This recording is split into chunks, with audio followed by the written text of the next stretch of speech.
This is the Lydian spin, and we're not going to stop. But we would appreciate any help we can get because, look, our mouths do not run on gas and air alone, occasionally food and drink.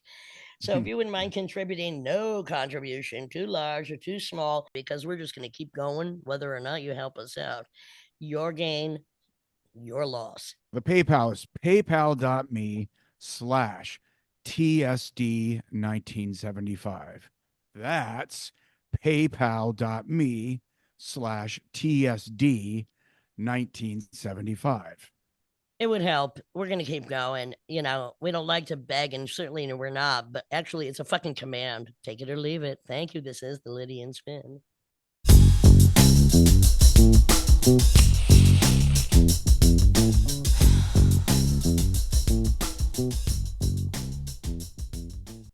This is the Lydian Spin with Lydia Lunch and the freshly returned from his European tour, Tim Dahl. Well, I did 3 tours in like 4.5, 5 weeks, and it was kind of an interesting one because it's ones I hadn't really done in a while, whereas pretty much completely a hired gun. Of course, with you, I am, but there's something else going on there. Well, I wish I could pay you what you're worth, but hired gun, I don't consider it that. No. We have a collaboration, but go ahead. But yeah, it was Finland, Estonia, Germany, Switzerland, Belgium, and yeah, I had a good time, and played with some world class musicians, so can't complain. Yeah, can't complain. And I do have to say though, and I don't think it's just me. I was in Europe in August, and just in a couple of months, it just feels more tense. Like everything is feeling a little more tense out there, and people are trying to hold it together, but every day there's something. And how do you think it's feeling here in Magistan? well, last night was a bit of a bitch slap. Oh yeah, it wasn't the midterms. It wasn't the midterms, but it was pretty symbolic, on many levels. And the Democrats had a pretty wide range of representation. They had obviously a progressive like Mamdani, but then you also have a more moderate one in Virginia. So it's kind of just like a major across the board. Yeah, it has to be because the change has got to come. But the thing is, there's so many lawsuits and so many stumbling blocks against the orange ass clown who still continues to think he's winning at the polls. I mean, speak about delusion, but whatever. What was his response when basically it was clear that they're getting their ass whooped that night, last night? He says the reason why the Republicans did so bad is because I wasn't on the bill. I wasn't about it. But then he goes, and also the government shutdown, which makes no sense, which means he's blaming the Republicans because if people are going to vote against him for the government shutdown, then he's agreeing that he's the one that said years ago it's the president's responsibility if there's a government shutdown. He hasn't succeeded in any fucking thing except for making his friends richer and everybody else. And you know what? The reason he wants to install all these ICE agents and whatever military is because he knows if this goes on, people are going to start getting ferocious. And the ones that are going to get the maddest are his so-called fans, because that's where the poverty rate is the highest. And that's where no food stamps are going to cut in. And that's where all these shutdowns are most prevalent. So he's preparing for a civil war he's creating. Yes. And did he acknowledge Dick Cheney's passing? Because, that obviously Cheney didn't endorse Trump. He endorsed. I don't know if he Harris. did anything. And Harris and Cheney. He's too busy still complaining about Joe Biden and fake news, which now everything is fake news because even Fox News has turned against him. Well, I mean, with the government shutdown, it's good. We're going away, and we were considering flying to Chicago. Good thing we rented that car. Oh, we're not flying. No, I will have to fly a bit in January. I'm hoping things will be settled by then. But you didn't have any problems getting back in. Sebastian was just flying. No, I know a few people that were flying and they managed to eke in without too much dilemma. But that's not everybody else. It's the major markets, aren't going to feel like some smaller markets because there's already been 10% of 40 markets. Already canceled. So unless you're in New York, one of those places, very bad news. Well, and look, newer. There's been shutdowns here too, but Ronald Reagan Airport got shut down. A lot of places are getting.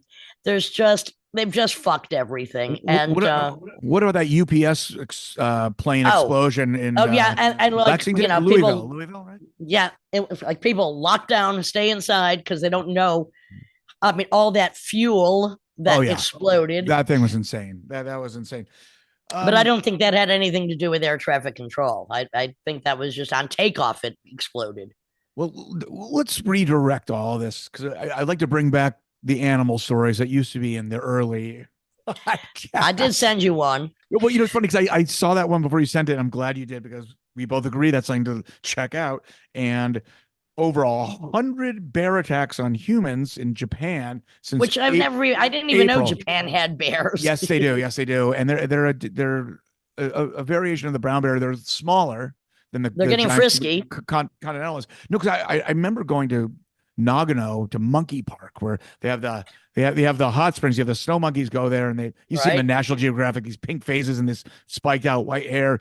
But they kind of fight when they're scrapped for food and stuff. They kind of fight with the bears sometimes, but the bears usually run away and stuff. But they've been mauling people, particularly up in Hokkaido, and over 100, 13 people killed. But they're kind of just hanging around parking lots and supermarkets, bus stations, but they're also invading these hot spring resorts. Like people are, going. Well, it makes me think I should go and try to train some red pandas to be in my Army Corps of disengineering. I don't know. Well, so animals being observed and behaving in ways that we have seen before is happening more and more. Vibe. I mean, in northern Germany, because they have all these infrared cameras and all. They're starting to see, and they're really worried about it, and they think it hasn't really happened before much. Rats hunting bats. Oh, I saw that, like a rat catching a bat midair. They're hanging out in the rims of the bat caves, and they kind of like launch out and grab it and just start they're kind of like vampire rats. They're kind of sucking out there. But this is a concern because 1/5, I didn't realize 1/5 of mammal species in the earth are bats. I didn't know that. Wow. And rats cover everywhere except for Antarctica, and they both harbor lots of disease, and they're both rodent. They cross over. They're really worried about these new diseases coming from rats eating bats. I think there is fortunately, I don't think, are there bats in Brooklyn? Any bats around here? I think there are. Yeah, bats are everywhere. All right. I must say, I haven't seen a rat in quite a while. As a matter of fact, for some reason, they just don't hang around here. But I haven't seen a bat either, so maybe but no, there's bats around. I mean, definitely in Staten Island there are. Yeah, there's bat. The Prospect Park has bats in it. It just does. All right, well, okay, let them stay there. That's fine. I could fact check myself, but I'd bet money on it. They're kind of everywhere. I'll bet you a bat for a rat. I'd rather have a bat, I must say, than a rat running around. Although, rats tend to stay near their nest, but not if they're getting bat rabies. Well, yes. I mean, when the lockdown happened, I mean, they were, because the restaurants were not, a lot of them weren't open, and they're, rats are scavengers, and they were just going everywhere in the streets. I mean, it was. Well, there's rat tours here. We know this. I mean, there's rat tours. That's disgusting. Well, that was disgusting. Was it the king rat when they all get tangled in their tails and? Rat pizza rat scar. It's too much. Oh my god. I mean, I saw a mouse and I'm like, wait a minute. I just watched two guys wrestle an alligator. Who cares about a mouse? Could have an alligator in the backyard. I had to wrestle. Well, I mean, didn't Gene Hackman or his wife die from mice feces? Oh yeah. Borne disease. I mean, if you don't see a mouse in New York somewhere, that's just ridiculous. But I have to say, I haven't seen too many rats. What about was it Pulvertis Estates, an exclusive California area to live? The average house goes for over $2 million. They keep on finding body remains. And they're like, is there a killer? But then they're like, no, this person was called for help 2 years ago and their femurs here. I mean, but they keep on finding body parts. Yeah, body parts. Just keep on watching up on this super exclusive beach in Southern California, and they're confused. They're really confused. I have no idea. Um, I have both my legs intact. My arms are working. My last day on the road after being gone, I broke my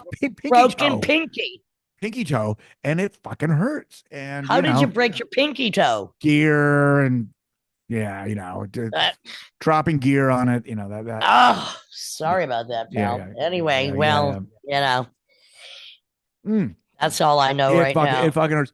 And do you have any other stories? I want to do. No, I don't. I want to do a shout out to a rat bastard who's been on the podcast and was in a horrific car accident outside of Orlando, Sunday night / Monday morning, and we didn't know if he was going to make it, but it seems like he's in an induced coma, which is the standard of major car accidents. And he's out of that now, yeah. Head injury, yes, but he's got a little road to recovery here, so I'm hoping for the best with him. And absolutely, that was fucking scary. So yeah, well, I'll give a little shout out to Jerry Stahl, who still has all his legs and limbs intact, and his Substack has a great article on Bezo the Bozo and Amazon that I suggest everybody read if they want a good chuckle, because he's always one to make you laugh in times of distress. So with that is the Lydian Spin with Lydia Lunch and Tim Dahl, and our guest today is Paul Roessler, master musician, producer,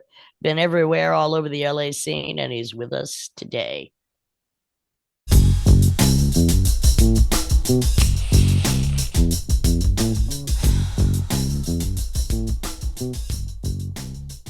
This is the Lydian Spin with Lydia Lunch and Tim Dahl. And today, I don't even know how to describe how much work Paul Roessler has done. Let's just say constantly still producing, went to LA as a teenager, went to school with some of the Germs, played in one of my favorite bands of that time, the Screamers, which not enough people know about because they had such a short lifespan. 45 Grave, Nervous Gender, Gaza X, Mike Watt, produced Nina Hagen, played with Nina Hagen. That must have been a trip. Yeah, she is. What you see is what you get with Nina. I always got that impression. I was doing research, so you get into all these things, and you're kind of, seems like you kind of connect with all these kind of I don't know how you describe it, just kind of renegades in their own world or in their own. Ruffians. Whatever. I also saw that you studied classical music. Were you studying piano? I studied classical piano as a kid for about 10 years. And then I was studying composition a little bit right before I got in Screamers. Okay. All right. So that makes sense. And you're from New Haven, Connecticut, but you left pretty young, right? You weren't. Yeah, my dad was at the computer center at Yale. He was running the computer center, and he decided he wanted to moved to the Caribbean and become a underwater photographer. And he took us off. So I have this crazy hothouse flower upbringing. And then my parents got divorced and dumped me in Los Angeles, me and my sister in Los Angeles, and said, good luck. Oh, tragic. Tragic. Thanks, Dad. Not bad. It gives you fortitude. Okay. They just dumped you in LA. I mean, that's the short version. Was that traumatic? Dumped you into the high school with Darby Crash. Well, there's that, yes. That is interesting. Tim, you're a little quiet. You sound a little quiet to me. Well, I don't know. Just to me, you sound a little quiet. But at first, I know. Yikes. So, I mean, was that experience traumatic, or was that kind of exciting, or both? Well, being alive is traumatic for sure. We all pick up our different traumas. I got to say, I don't think that the therapy I've had says that was traumatic, but I know my marriage was also traumatic. So my first marriage. So, Lydia. Wait, first marriage. How many marriages have you had? I've had 2 marriages, but you knew Helen, right? Helen Killer. I think she knew who she was. Oh, I think when I first met you, she said, you told me that bitch, I let her stay at my house and she stole my favorite coat. And I don't remember, but that sounds right to me. Maybe I'll steal it back one day. She's still alive? She is alive, and she's doing all right. Well, she can keep it. Did you ever run into other very different musical worlds, but they're New Haven expats who made it huge in music. The Porcaro Dynasty brothers, they're all from New Haven. Those guys would not give me the time of day, and I wouldn't probably give them the time of day, but they are great. Yeah. Oh, yeah. Okay. You know who knows them? I think they lived out in the valley, and the guys from the Dickies knew them pretty well. That's The interesting. Dickies, one of the great underrated LA punk bands, if you appreciate ridiculousness. Well, that's funny because yeah, I mean the Porcaros are ridiculous in the sense that they're like on a gazillion records, like everyone knows because they're session I don't know, aristocracy or How did the Porcaros invade my interview on this podcast? because I saw that you were actually trained and you actually studied music, and I was like, what's going on here? And I will definitely detour back to you, but I'm just trying to I have no idea who they are. throw So darts. I'm I'm trying to throw darts at something. I have So no idea who they are. So I think carry on. weren't they in a band called Toto? Well, they were in that, but they're on Michael Jackson's Thriller. They're on everything. But their father was Joe Porcaro, who was a big band swing drummer, and that's how. So I think I will say that all that training was something that because I really believe in somewhat in authenticity and trying not to root out hypocrisy. So when I got into punk rock and I had all this crazy training, it's been an ongoing thing. Is how do I incorporate these? Because it would be dishonest of me to pretend like I'm a naive musician. And so that's been like a sort of a through, ongoing. But Paul, that's basically assuming that a well-trained musician doesn't have good interpretation skills. Well, Tim Dole studied under Yusuf Lateef, so I mean, you're in the same class, you two. I mean, it seems like your authenticity card with your resume kind of passes. I don't think that's in question. There has to be at least one. It's not true. This is actually. I'm going to tell a lie. There should be one musician in a band of musicians. That's not always true. Not always true, but sometimes it helps. Usually the drummer. Yeah, sure. That's a good place to start. Well, sure, if you play with Kevin Shea, I'd say. But okay, classically trained on piano or what other instruments? I mean, because you were known for doing keyboards with a lot of the early, the Screamers and various other bands at that time, which, New York didn't have too many bands with keyboards in it. Contortions had keyboards. Suicide, of course, but that's not exactly a keyboard. That's a deluge of sonic noise. Ozone. Yeah. I run into the keyboard player from Adele. I do some work with her every once in a while. We did a Roxy Music tribute where I got to be Eno, and so I run into her sometimes. I always loved her keyboard playing. So I mean, so keyboards were extraordinarily expensive back in the day. They were very expensive. How did you accumulate your keyboards, or did you have a kit like they did in England and make one at home or anything like that? What did you have? What did you get? The first thing, I was a piano player, so I thought I was a piano player. So I got Barkasberry pickups to attach to pianos, and that just beat my hands to pieces. So then I bought a Farfisa organ. Hate Farfisa organs, but I got a Leslie to put the Farfisa organ through. But back then, I bought a Steiner Parker Synthicon, which is a modular, awesome synth that I used to use with the Screamers. And it looks like one of those ones. It sounds like one of those ones with all those plugs, but they did instead of the plugs, you do it with switches, and I still have that synthesizer. That's amazing. But I don't actually ever buy anything. When I got in the Screamers, they said, "Here's this Fender Rhodes, plug it into this big muff," and I have this huge recording studio jammed, completely filled to the ceiling with equipment, and none of it's mine. People just give me stuff or just leave stuff here, and I don't know. Well, then it is yours. You mean none of it maybe you went out to purloin or purchase, but somehow you've inherited. Yeah, and every once in a while someone will say, "Hey man, I got to pick up the guitar," and I get very angry, but fuck, it's their guitar, So, I know what you mean. Oh yeah, I hear you on that. Lydia, I saw you. I was playing with a band called Egrets on Ergot, and we opened for you out here. You were playing with Weasel. It was a show. Do you remember that show? With Retrovirus or with full Weasel, band yeah. or Yeah, it was a full band with Weasel. And I tried to go back, and you were intimidating as usual, and I just retreated. What venue was Excuse that? me. Do I look intimidating to you? You might have just been mad at your band or something. But anyway, you What guys were venue? great. What venue was that? What was that place called? It was on 7th Street. Uh, Yeah, okay. Tarragon? Tarragon. Yeah, that's it. Tarragon. I remember that. I was on that show. I was playing. Oh, you were on that show. Yeah. I don't think Yeah.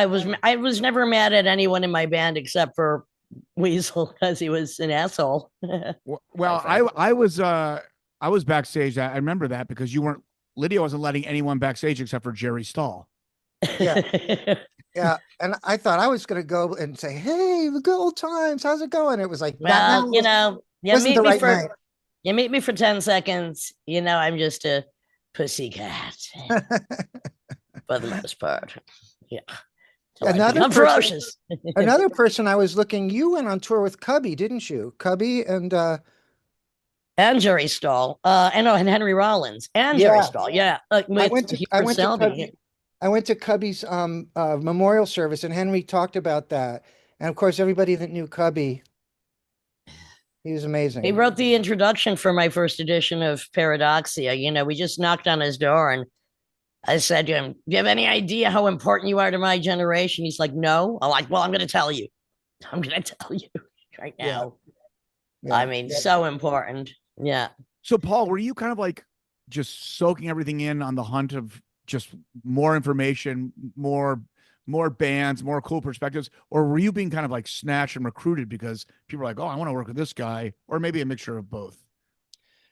Oh, I just read this book by Robert Sapolsky, and I'm not sure I really believe in free will anymore. This book called Determined. I mean, I believe in determined. Yeah.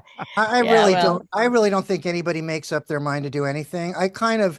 Things drop in my lap and I try to be ready. Back then I used to go out a lot, but man, I was a dad by 1981. So wow. I was playing with a lot of people. Are you a granddad now? Yeah. I have a trans grandson. No one would know. No one would know. So proud of. And but yeah, things would just fall. Nina Hagen went on Rodney Bingenheimer's show and said, "I'm looking for Paul Screamer." And she came, and because a drug dealer friend of mine told her she should get me to be in her band. So and bring the acid. Wow. It's a small world, So bring the acid. So you were recommended. She didn't check you out. She just trust the drug dealer. Okay, true story. She came over to my house and I was playing with Nervous Gender at the time, and we had been rehearsing in my living room. So there were just synthesizers, all wires and synthesizers all over my living room. And she walked in and she was just like, "Oh, this is the guy." She never heard me play, So then she flew me to New York and we rehearsed, and then we were off on tour in Europe. So she said, "This guy has a big load. He's in." I had it, and none of that gear was mine either. With Nervous Gender, I was playing a street sign with pickups attached to it, and I was rolling dice on it. And I mean, I was just making noise in that band, but she didn't know that. All right. Very interesting. And then, so then let's pick up from there. So the next thing you know, you're touring with her, and what was that like? Well, she was 6 months pregnant. Oh my God. And she used to wear a strap-on dildo, but sticking off the opposite direction. But you know what? It was really weird for me because I really was a punk kid, and it was really weird because she was a rock star, and we were touring with like a big PA and bodyguards, and it just felt so weird to me, and I never really adjusted. At that time, it just felt really tough. And like you walk on stage, your gear is all set up. I mean, I love it. It was great, but I just felt really out of place, And also, and how was the music? Well, she was very much a shoot from the hip person. So she would say, "I want to learn this song at sound check," and it was and in the middle of the song, in the middle of the set, she changed things up, So and it got more. I played with her again in the late 90s and early 2000s. She was even more like that. And by that time, she had 10 or 15 albums. And she had techno albums and big band albums and punk rock albums and prog albums and metal albums. Right. And she would just pull stuff. So it was super challenging. Blues albums and gospel albums. So she was really a handful to try to just keep up with, you know? And very psychedelic. Just she's a psychedelic human being. That is a great word. I forget because she brings psychedelia to everything. Sure. She is on another planet or from another planet. She might actually be from the comet that's heading towards us that nobody knows what it is. So, I mean, so clearly you're very versatile. And so you're thinking of yourself as this punk rock musician, yet magician, magician. But you know, not to bring back the Porcaro brothers, fucker. But that gig, as you just described it, means you had to handle all those situations, and that not everyone can do that. Yeah. So it was maybe weird, but you did it, right? How long were the tours? Like 30 days, like 2 weeks, 5 to 6 weeks, months? The first tour we did was a couple months. Wow. We did Europe. And then I mean I went back there. We would do a month at a time, stuff like that. A lot of like 20 German shows and 10 or 15 French shows in Holland. I toured with Watt over there quite a bit. Like Watt? Yeah. Yes. Watt did 60 cities in 60 days. That's because he's hard. Mike Watt. Was he sleeping on the floor or in the van every night? Pissing in the van as well. Ooh, yeah, okay. No, there's no stops. No stops. No comment. No comment. You know, from one extreme to the other, there you go. I mean, it can't get any more an extreme than that. Yeah, he's challenging. I mean, I don't know. I mean, I run into piano players that have never had a lesson in their life, and they're just like play jazz like off of the top of their head. And I'm not like that. I like studied. I worked really hard, and I can approximate things. I don't think but I do wear a lot of hats, and you know, and now it's like I first started producing and recording people, and I thought of it was just like, oh, it's a job. I get to make money doing music, and I was really. But weirdly, like now I've done it for 10 or 15 years, and now it's part of my art. Like I finally understood it's like, oh, this is actually it's like conducting. It's a really cool artistic thing to be involved with every note that everybody plays and having your ears changed, you know, hearing sonic horizons that before it was all about what I'm playing. Now it's like what it sounds like. So it's crazy because like I'm pretty old, and to discover that as old as I am was hey, you're only 1 year older than me now. Come on now, senior. But also, I mean, don't play the age card. I'm right there with you. I'm proud of it. I'm still doing cool shit, and exactly. That's why we're talking to you. But also, there is a liberation without being so intimately involved in your part, and that you can actually look at as composite without being so locked into your role, and that must be kind of refreshing, no? Because you have to wear a bigger hat for the bigger picture. It's you know, people always say, well, don't you get bands that come in and that you hate their music? And I'm like, oddly, weirdly, that almost never happens. The sessions that are the toughest are when somebody wants me to make a hit record. That is good luck. Maddening and difficult, you know, but aside from that, most people are just coming from their heart and they have something to say and they're like inspired and it's really just like hiding the weak things and bringing out the best things. So kind of been doing a lot of that and putting a lot of energy into that. And that's at your studio, Kitten Robot. Is that where that happens? Yeah, which is really cool. It's a really comfortable workspace. You want to see it? Sure. Yeah, should give us a go. This only goes out audio, but yeah, we love to see it. It only goes audio? Yeah, but we like to see it anyway. It doesn't matter. All right, so this is the living space. I lived here for a really long time, but we have a little workstation in here as well. But the studio, kitchen, beautiful bathroom. When I move this fast, can you even see anything? Yes. Okay. This is a big long hallway with guitars, but this. Oh, it's a great space, man. Yeah. This is the recording. Awesome. Studio.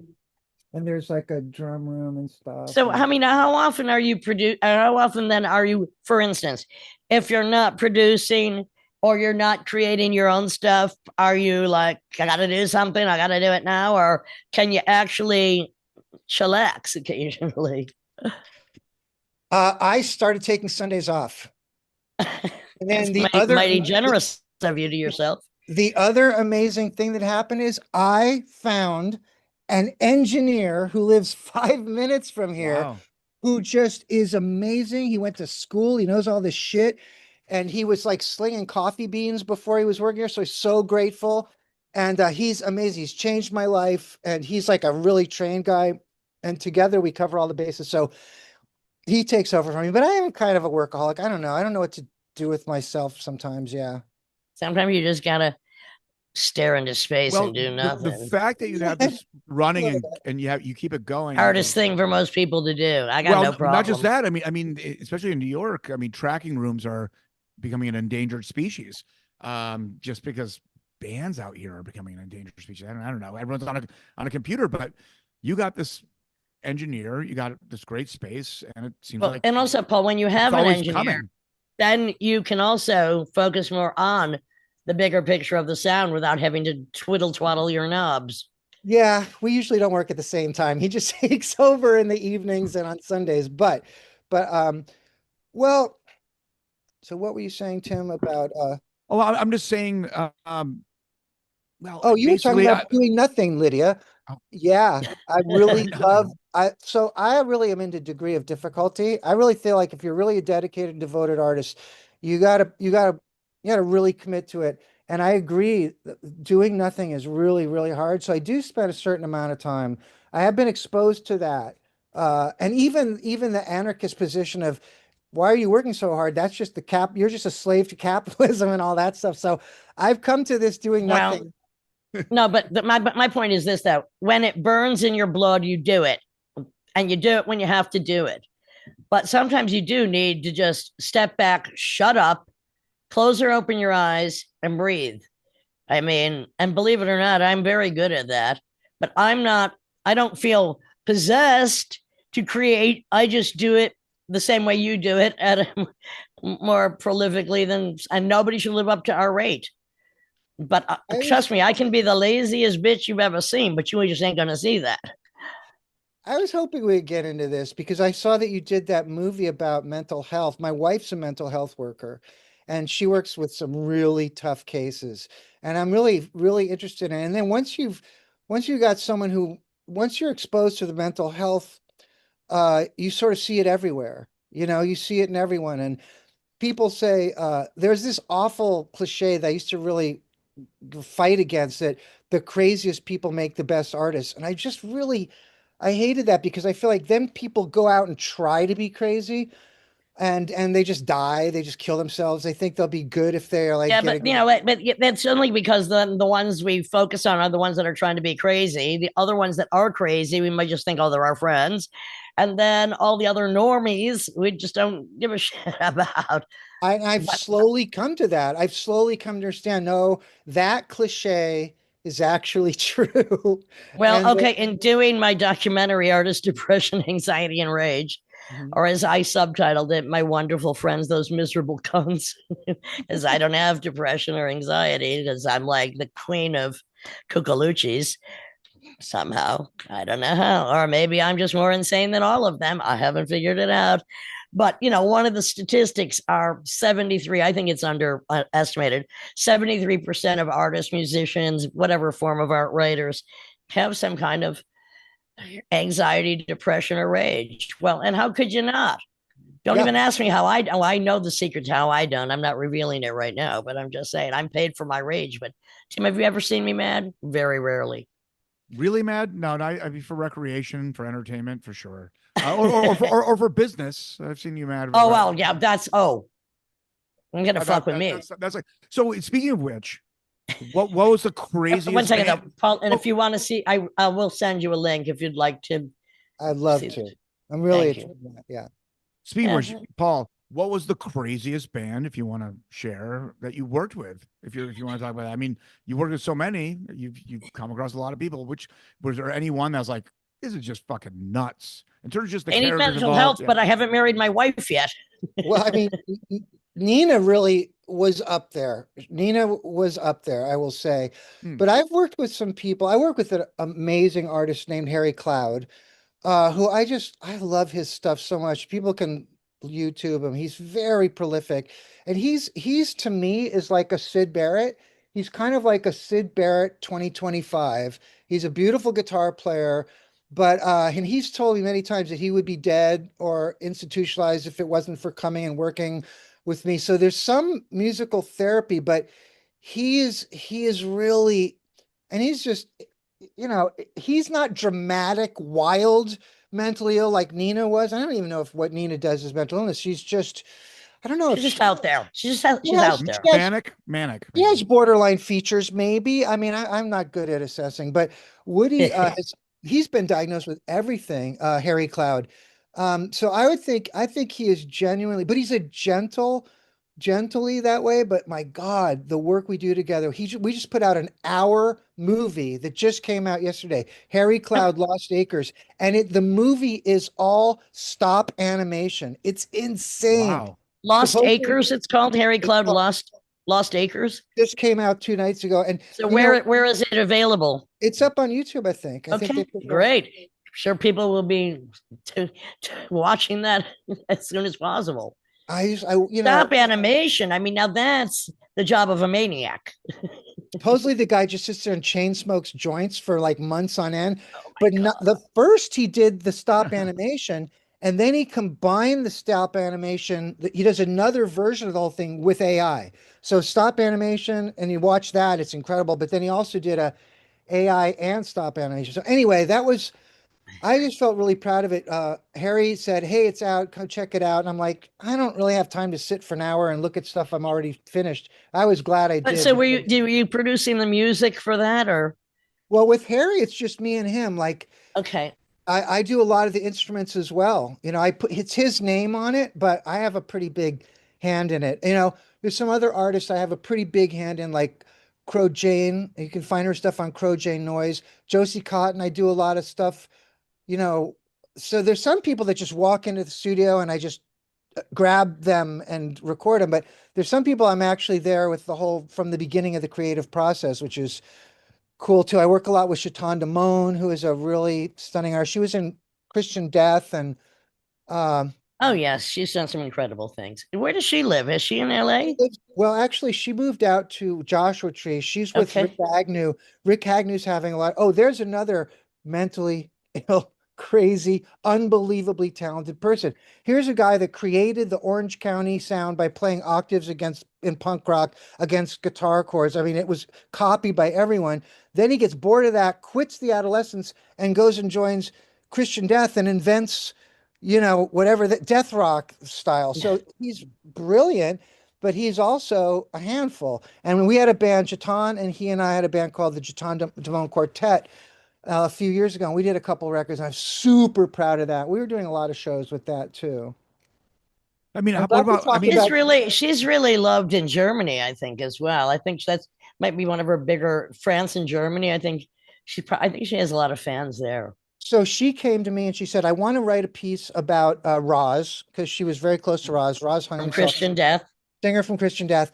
And she goes, "And I want it to be orchestral." And I'm like, that's a terrible idea. I think that'll be terrible. But we went to the Hollywood Bowl and we saw the debut of a violin concerto. This is 2018 by Daniel Bjarnason, an Icelandic composer. And I'm like, oh, this is what orchestral music sounds like in the 21st century. Wow.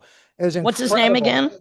Daniel Bjarnason. And Have you heard of him, Tim? I've Icelandic? heard of him. Yeah, yeah. yeah, crazy. So I'm like, okay, what is it? How did they even do this? I'm like, well, you can't cut corners. You really have to slavishly pick every single note. And it was so, we did that and it went, so she brought that out of me because I kind of stopped writing lyrics about 3 or 4 years ago. I feel like I've written a song about everything and I've become nonverbal.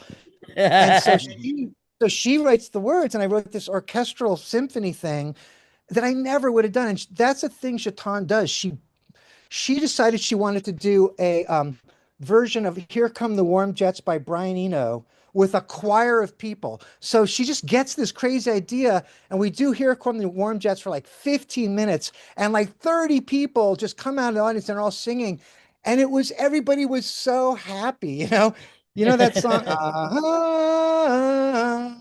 Oh yes, of course. Come And the on, first two whole Eno audience. albums were amazing, of course. Come on. Yeah. So Yeah. she's just got a way of bringing that She's out of got some people. great concepts. She's a And she's conceptualist. lucky to have you to help her, complete them. Yeah. But she I, seems to be, I mean, I don't think I've ever met her, but she seems a little bit more together than her partner or Nina Hagen. um, she is, but you know what? Still, Nobody, well, she's out there in Joshua Tree, which is enough to drive anybody crazy. I could never. I have a lot of friends that move out there and they always go, the desert, Yeah.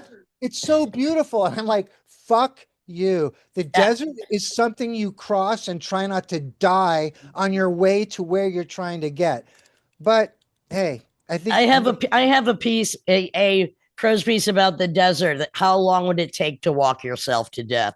I'm going to send it to you because it is about the desert, which I agree. It's unique in its own special way. yeah, Part of I'm me gonna have my always is living in the desert just to escape the rest of humanity, but that's only in my mind's eye as I facilitate my own fantasies projected on my brain pan and then yep. onto the wall that has nothing on it. I know that was an improvisational poem just for you. I thought I'd tell you. I I have that fantasy too. Like I just got to get out of here and I want to go somewhere where there's running water, maybe somewhere in New England, somewhere quiet, maybe the Pacific Northwest. And I'm like, I'd be bored in a week. I mean, Maine has the best water beds and natural springs in continental United It's States. going to But be the only place yeah, after climate change really continues to accelerate. Hello. We I might mean, all be in Maine. Never so I mean, know. Then we I can so entertain ourselves. You never know. you obviously know some of these eccentrics who maybe struggle with mental illness, who are actually Oh, you might be know who was brilliant. mentally ill? Darby was mentally ill. Oh, Okay, No, I'm sure so of that. I just thought Darby was the most brilliant person I'd ever met and the most talented and brilliant. I mean, he was the sharpest. He was just like brilliant.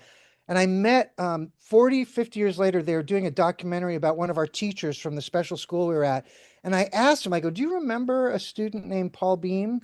This teacher was also very brilliant. And he goes, oh, of course I remember him. And I said, well, tell me what you thought of him. And he said, well, he was a uh-oh, very thick kid. He's a very what? Sick? sick Thick kid. Okay, kid. And I suddenly, because two things are true at once. Two things are true at once. And I never saw him. Obviously, he was a sick kid. He committed suicide when he right. was 22. Obviously, he was tormented. But to me, his aura, he was so overwhelming that I didn't focus on that. And for 40 years, I know he would have wanted to be remembered as a legend. So I've given as much, you know, pumped up his legend as much as I possibly could. But it was weird to hear that. And it sort of gave me a new, so Well, yeah, also, he was so young, but I mean, did drugs and alcohol play a big part in his demise? Like just trying to find the right combination of something to no, get either he further was, in or further out? I think, as what Pat says, is he was planning to kill himself by the time he was 17. And I believe that's true because when I met him at 16, he always seemed like he had a secret. He always thought there was a secret. And I know he'd had terrible trauma. His father left. His stepfather, who he dearly loved, died. His brother overdosed in a car. And his Oh, mother was a big, huge fat woman that worked the night shift at the LA airport. And oh, wow. so he had that. And what Pat always said was, when the 5 years was up, he gave himself 5 years. And when the 5 years was up, if everything would have been going great in his life, maybe he wouldn't have done it. But when the 5 years was up, everything was not going great in his life. And so he did it. Some people, they just can't take it anymore because they can't find a way out of it because it's so deep in them, whether it's in them historically, hysterically, DNA bloodline, etc., or just the trauma, the cancer of birth. The combination. Yeah. Yeah. Yeah. And then there's people like me and you that survived. Well, we survived because Well, I've I always mean, been more homicidal than suicidal. I never felt suicidal. my Come on sister, now. my sister is like you. Kira, your Yes. sister, who was in Black Flag. Well, that's a good place to get your rage out in. Yeah. She still has that, which is funny, but she's working on it. And I'm not an angry person. I turn my anger inward and I do feel anxiety and depression because I feel like you know, I had a therapist, and I'm like, anger is just a junk emotion. You're just covering up what you really feel. You're just blaming other people for your problems. And the therapist is like, no, no, anger is a real emotion. And if you don't start feeling your anger, it's going to fucking make you sick. So I'm Yeah. trying to find it, but I'm too, you know, I'm Well, not. like I was saying before, in my normal, usual life, my anger is so big. It's not personal. It's not down here. It's on a global level. It's global. So my anger is via contamination of the pollution of what is as opposed to what should be. So it's never down here on this level. That's why I asked him, have you ever seen me mad? Oh, not really. Maybe threatening someone in business or for fun, I might get a little violent, but that's not mad. I don't get mad anymore. By the way, I don't argue with people because you know what? Whatever your opinion is your opinion. I'm not going to argue. I get paid to be argumentative. That's what I do on stage. I don't. What it would be like a doctor going to the emergency room on the weekend. Why am I going to do that in my normal life when I'm paid to rage? I'm not giving that to you for free, motherfucker. Get in line. Come on, buy a ticket. So you fuck them up by just being really sweet and kind? Ask Tim that. I mean, fuck who up? I mean, so it's existential rage, I think it's called. I don't know if I'm using that word right. It's political rage, but it's not down here. It's not in this zone. Yeah, she taps into the whole the drone that's between B and B flat that the universe has. Basically, there's like this. So this is what I feel about this is my only comment on that will be is I read a lot of history. I have a historian that I really love his podcast. It's called Hardcore History. His name is Dan Carlin, but I've read a lot of history, and the more history I read, the more I'm glad that I'm alive now. Oh, sure. I'm very happy to be alive now because I'm an apocalyptician. So I'm just thinking, here we are. Alive now in the industrialized world. I mean, half the world still doesn't have drinking water accessible. So well, and also, Paul, what I say is you think it was fun in the 1500s, 1300s, 1700s, 18, 19, 19, 20s, 30s, 40s, 50s? No. It always is the same fucking shit. The kleptocrats are trying to fuck us up. And if you let them, every day will be ruined. Now, I mean, I'll go into that on the intro. We don't have to go any further. What about the year one? What about the year one? What about before the year one? No, but year one, I think Augustus was emperor, wasn't he? Year zero, year 000. So the question is, if humans are still around or in any form that we can recognize in 300 years, are they going to be thinking, "I'm glad I didn't live back then"? Of course they are. Is it a steady? Is it a steady curve? There's peaks and valleys, right? But I guess it's yeah. I think it's the same as it ever was. It's your interpretation of how you're going to deal with it. It sucks all around on so many levels. But we, as white Westerners, spoiled and greedy, wanting more or perfection, it's just imagine Sudan right now, or like I like to say, 94 countries in conflict, not just 2 or 3. No, but we are lucky to be alive in the places we are right now, because we can kind of disavow ourselves of the bullshit, except for the intros of this podcast, where I do tend to rally and rail and frostal. Well, so that's what's interesting, Paul, because it's people will be nostalgic of their lives in the past, but then when they really think about it, it's like, I don't think I would want to be there right now. Well, one thing I keep in mind is I know that every single media source that I'm dialed into wants me to be outraged, pissed, and upset, because then I will continue to click on their shit. Totally. So therefore, like you said, I want to be in a state where I observe the stuff go by, where I don't want to be in existential rage, because I don't think that I make my best decisions in that state. So for what that's worth. And also I think that everybody's always making it out to be worse than it fucking is. I mean, it's bad enough, but they're always...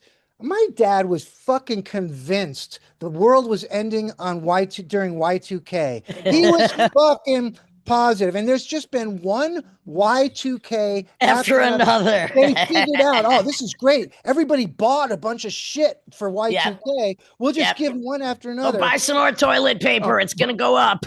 Paul, actually, Simon Slater, the producer, he was a headhunter at the time and got me a gig at Bellevue Hospital, going around in a lab coat, totally not qualified, to put stickers on machines to make sure they were okay for Y2K. Well, and Paul, that is why I compartmentalize the universal dilemma of the moment and put it into a spoken word, because I hope that my voice will be the stream that other people are either stifling or that they're being driven crazy by.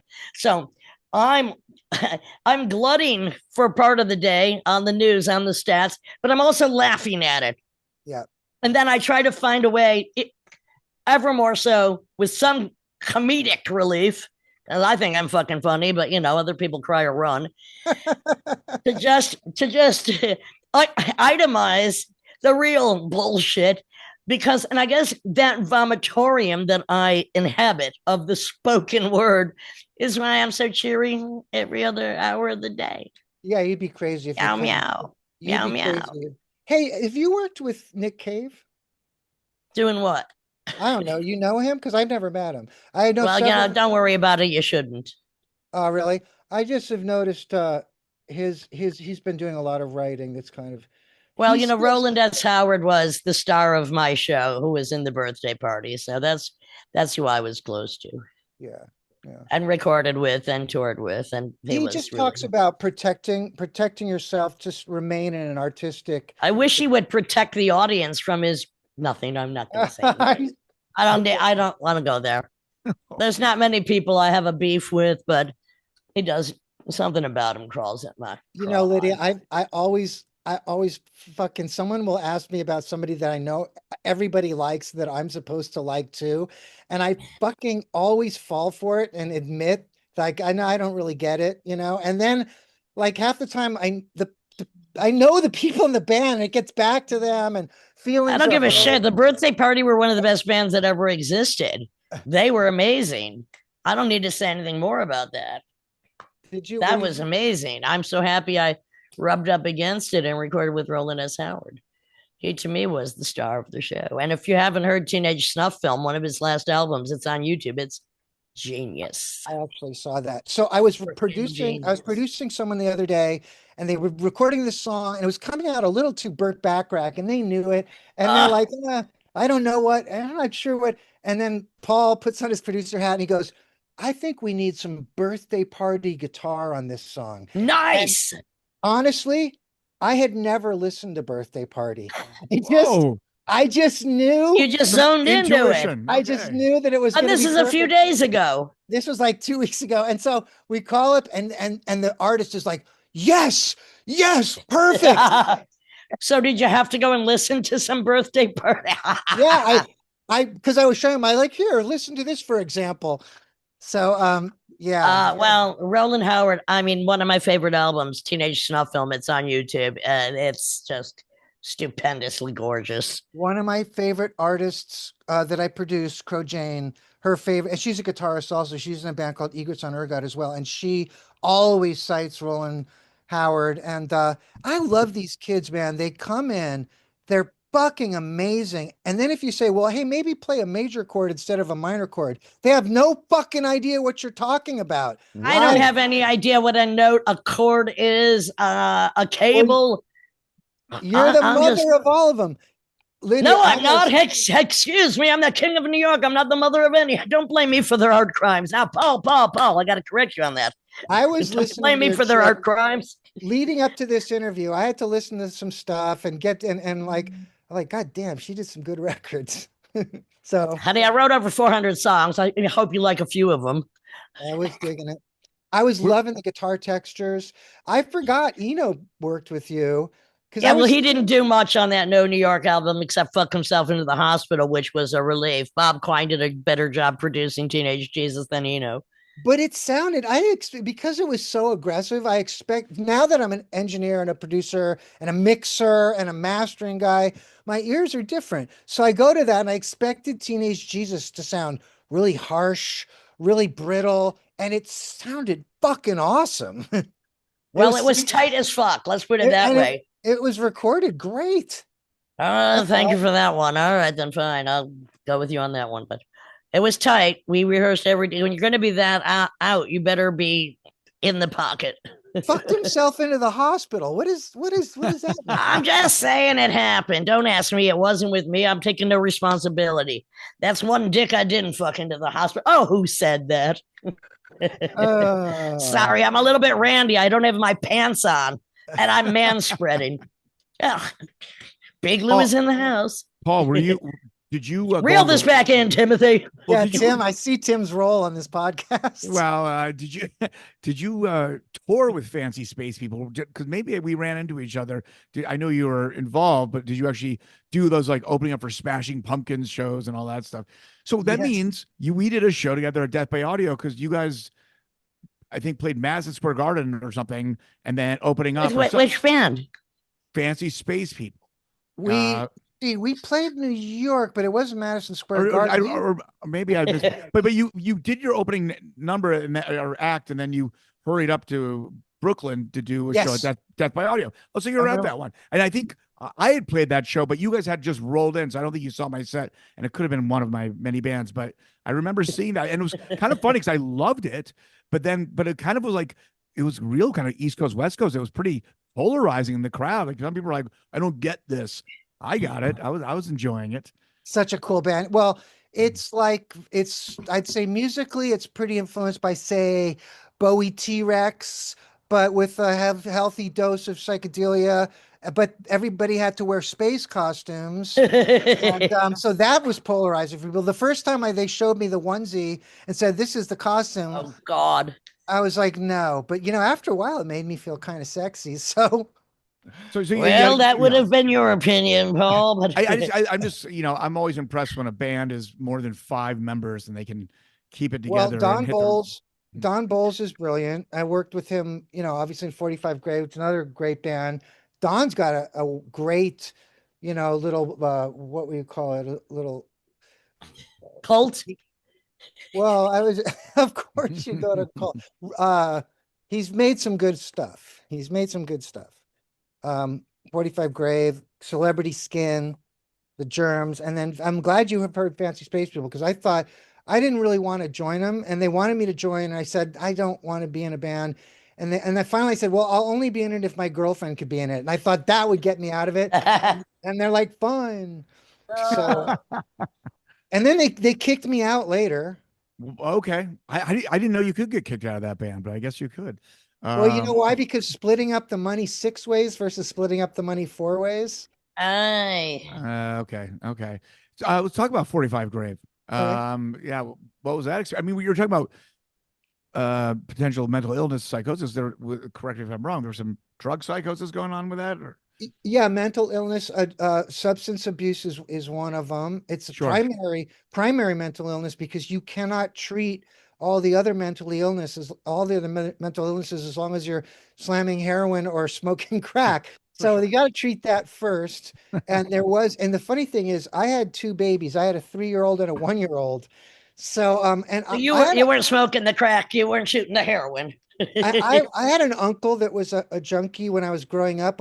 He was like 7 years older than me. And I remember all the drama when I was 7 years old, 8 years old, about my uncle, the junkie. And it was so I really was like, heroin, I was really not into. And with that band, 2 people would be on it, then 2 would be off it. And it was it was a lot of drama. And obviously Rob passed away, which is horrible. But I just remember hearing that first single, Black Cross, Wax, the first 7-inch. And I just thought it was just incredible music. I mean, you didn't have to wear makeup or anything. I mean, you just had to listen to that, and it was astounding, I thought. You might have wanted to put some makeup on after you heard it.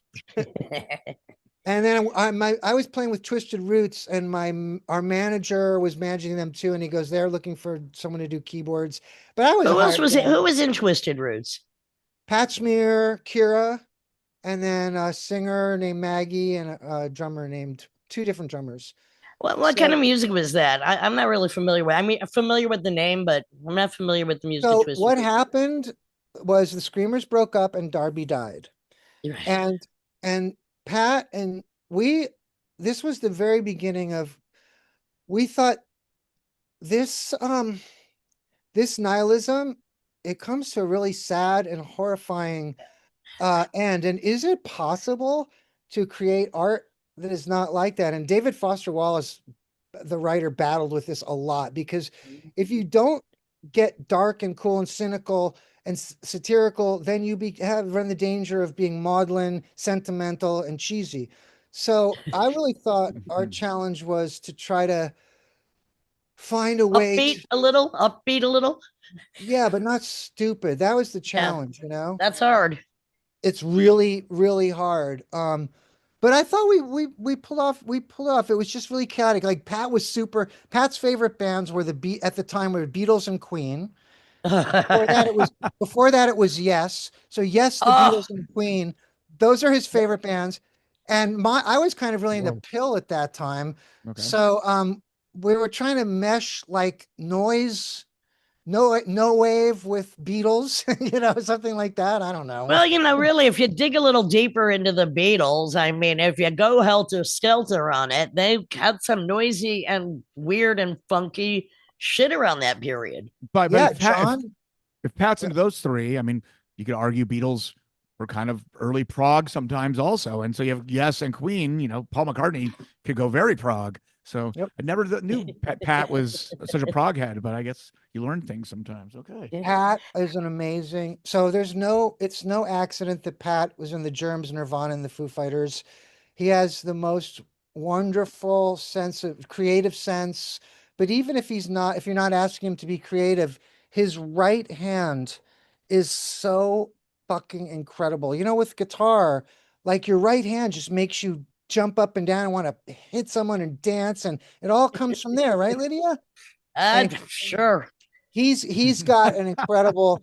I just always thought his feel and his touch was so great. So yeah, it was great. I also produced an album with him. Well, me and him made a record called Ruth and Smear, which was out on SST that they put out. And you listen to that, and it's so fucking off the wall and bizarre. And you kind of So he was in. What's the title again? Can you say that title again? Ruth and Smear, because his real name I think is people George, will be interested in looking this one up. His name is George Ruthenberg, and he changed the name to Smear, so Ruth and Smear. Right. And you just listen to like, this guy was in the Germs like 2 weeks ago. Like, it's crazy. But I want to talk also about your latest album that came out a few years ago, because I listened to that and it's very diverse.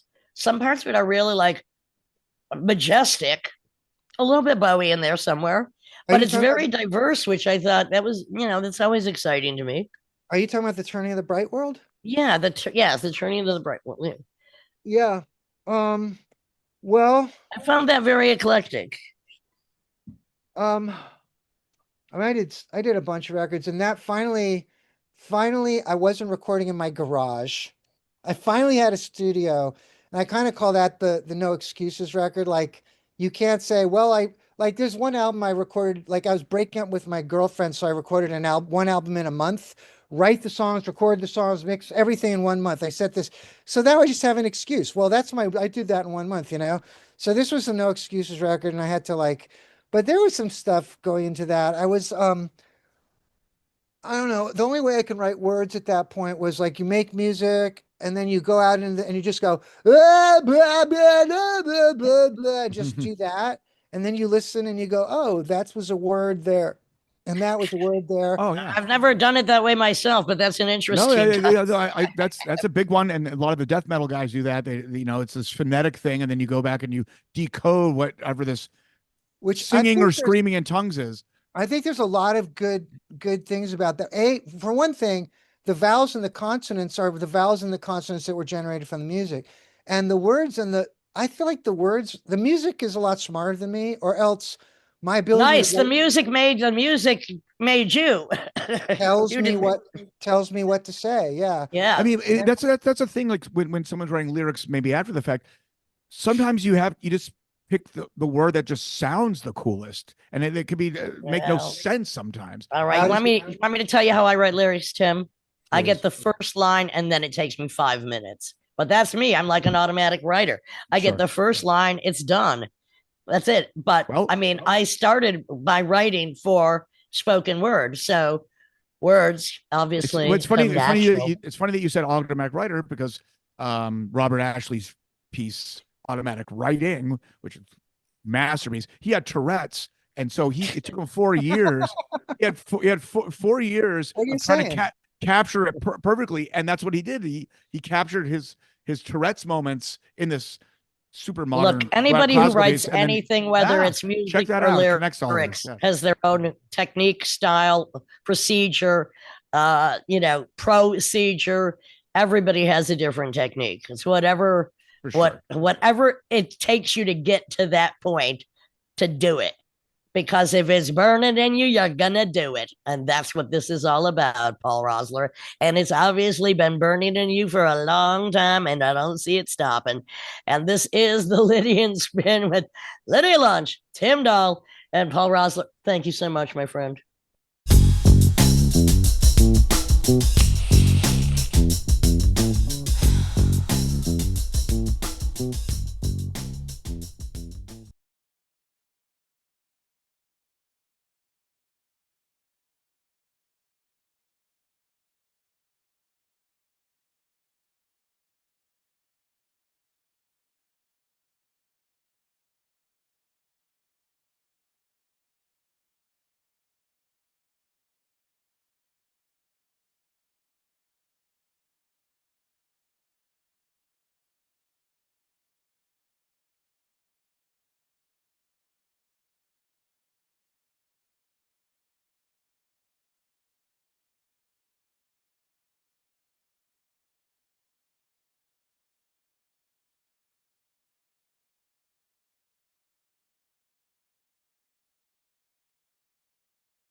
This is the Lydian spin, and you know we're not going to stop. But we would appreciate any help we can get because, look, our mouths do not run on gas and air alone, occasionally food and drink. So if you wouldn't mind contributing, no contribution, too large or too small, because we're just going to keep going whether or not you help us out. Your gain, your loss. The PayPal is paypal.me/TSD1975. That's paypal.me/TSD1975. It would help. We're going to keep going. You know, we don't like to beg, and certainly we're not, but actually, it's a fucking command. Take it or leave it. Thank you. This is the Lydian Spin.